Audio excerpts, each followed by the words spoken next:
Advertising online is big business. Companies spent $160 billion on digital ads last year alone.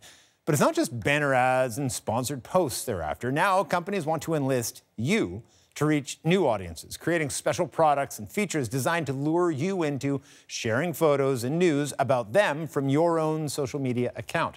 Diane Buckner reports on how businesses are turning traditional advertising upside down.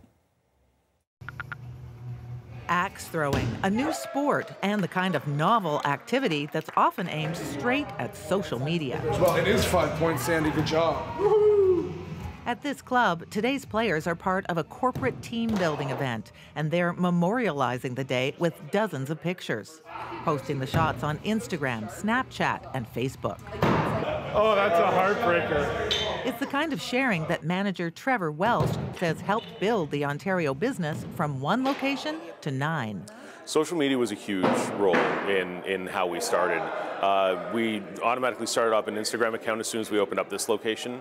The company provides props for picture taking and a specially built backdrop they call the Versus Wall. So if you made the final, on the other side of the Versus sign, get your axes up, get angry. This is a UFC stare down, babies. Companies promoting themselves on Instagram is nothing new, but now the trend is to come up with a strategy so that customers will do it for you.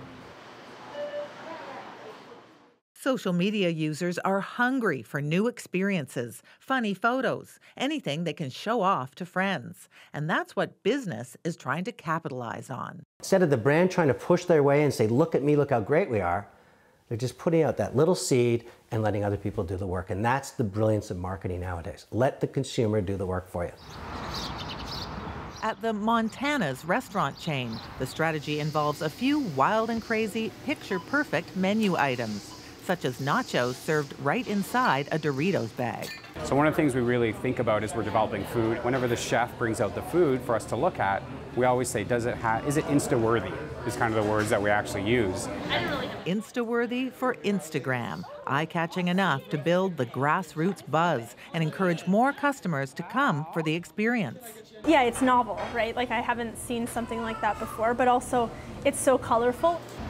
At this vegan restaurant in downtown Toronto, there's proof social sharing works. I actually found this place through Instagram, which I think is like a really good place to discover new local places to go. The owners here even created what's been billed as Canada's first selfie room to encourage more social posting. And no wonder. Sara Lee introduces new individual Danish. They're so delicious. They're Saralicious. It's been decades since brands and companies could reach the mass market with traditional advertising. It's irresistible. No internet and just 3 channels made it simple. Now they have to use every type of media available to reach consumers. But what happens if people realize their fun-loving posts have another corporate purpose? When consumers feel they're being used or abused by marketers, there is a pushback. They're very negative on your brand instantaneously, and they often vote with their wallet. Tony Chapman says marketers will be okay as long as they're not heavy-handed. What you have to do in social media is just plant the seeds and hope that the consumer grabs onto that, waters it, grows it, and makes it their own.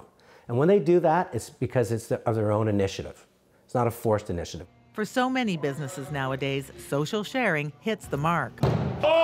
Friends are much more likely to look at a post from a friend than they are at an ad. We just find that the social media is the best form of advertising. All the more reason for companies to design experiences and products that are visually irresistible and let their fans build their business.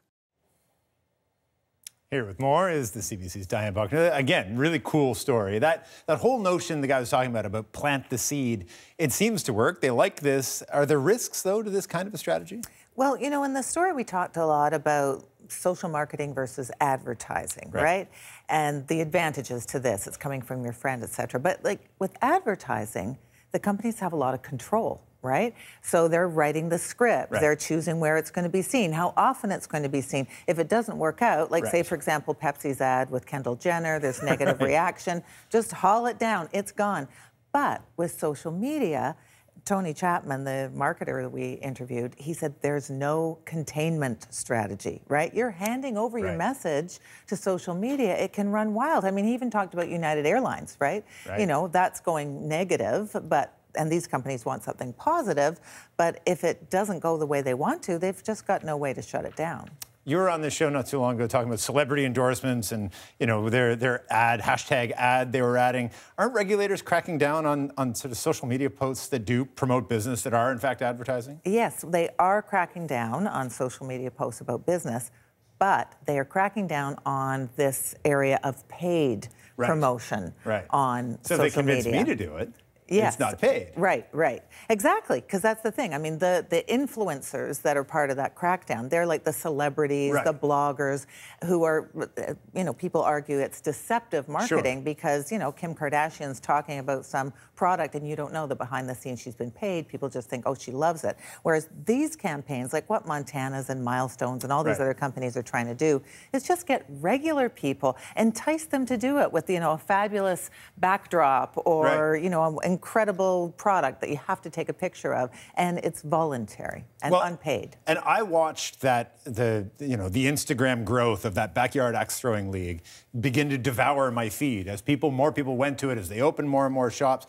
It certainly feels like it works. Is there any data, though? Do we know for real whether this works or not? It's still pretty early days on this. There's not a lot of really hard data out there, but the anecdotal evidence is pretty incredible. Like both those businesses, the vegan restaurant and the axe throwing place, they give a lot of credit to social media. I mean, the vegan, Doomies, it's called, 25,000 followers they've got, you know, people saying, I've discovered this because it was on Instagram.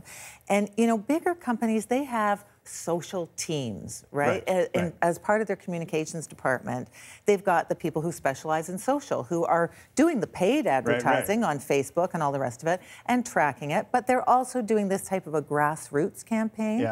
And as Dave at Montana said, you know, they're tracking everything with this grassroots campaign to see, okay, what's kicking off? Is Los Doritos, Los Nachos Doritos, or whatever they're called, or the Doritos bag, is that taking off? It isn't. What's working, and do more of what's working and less of what isn't. And I guess at the end of the day, as long as it's coming from me, your friend, that you see it in my Facebook feed, you're like, oh, well, I'll go check that out. Armstrong thinks it's pretty good. Yeah, you know, when I did this story, it reminded me of like more than 10 years ago reporting about how Apple, you know, one of the most successful companies in the world, has customers that are so crazy about it, they call them customer evangelists, right? They're like preaching the word, we worship Apple, it's the best company ever. These people aren't all evangelists, but to get that kind of positive feedback from just a customer and out into their networks is really powerful. Amazing stuff. Great story again. Thanks for this. Thank you, Peter. The CBC's Diane Buckner.